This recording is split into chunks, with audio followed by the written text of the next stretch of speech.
5 নম্বরে কুরবানির গোশত দিয়ে অনুষ্ঠান। অনেকে আর নিয়ত করে রাখছে যে ঈদের পরে ছেলের বিয়া করান, কুরবানি দিমু ওই গোশত দিয়ে অনুষ্ঠান করে মানুষ খাওয়াই দিন, আছে না?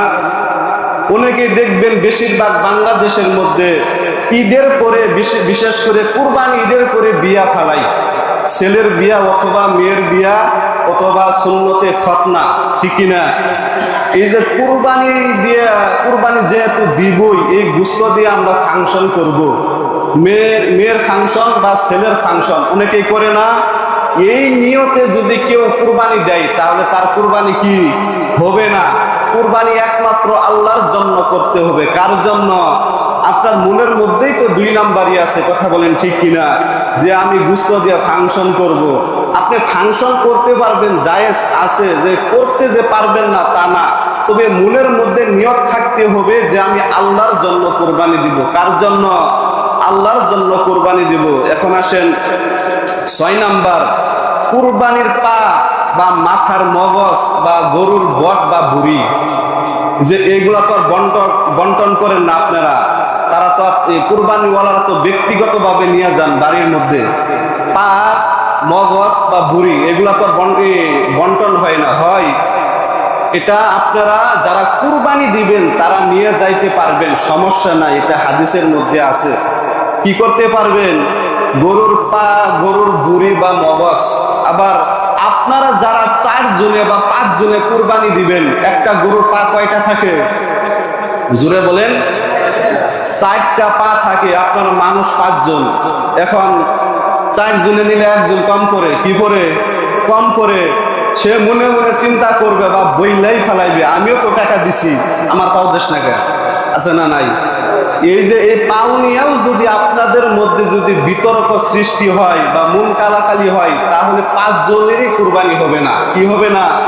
কুরবানি হবে না। যদি ঝামেলা বেশিরভাগ থাকে তাহলে কি করবেন? আল্লাহ রাস্তায় সেখানেও দিয়ে দিবেন, 3 গন্ড করে ফেলাইবেন।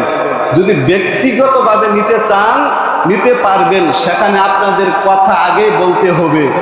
4টা পাও কুরবানি দিলেন 5 জনে, 4 জনের 4টা পাও নিয়ে গেছেন, আরেকজনের মন কালাকালি, এরকম হয় না?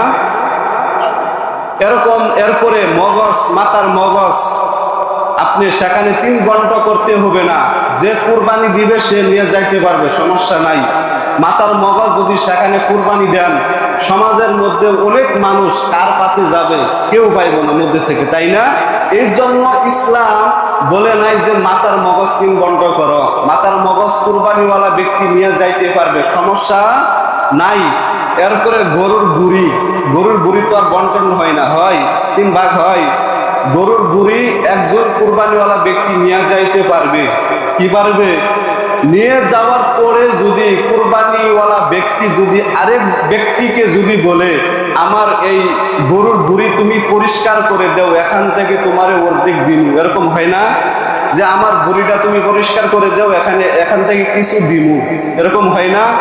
তাকে যদি এই কথা বলিয়া পরিষ্কার করায় তাকেও যদি কিছু দেন, তাহলে আপনার কুরবানি হবে না। কি হবে না? কুরবানি হবে না। দেখেন, এইগুলা মাসালা সবসময় মনে রাখবেন। তাদেরকে পারলে 100 বা 200 টাকা দিয়ে দেন।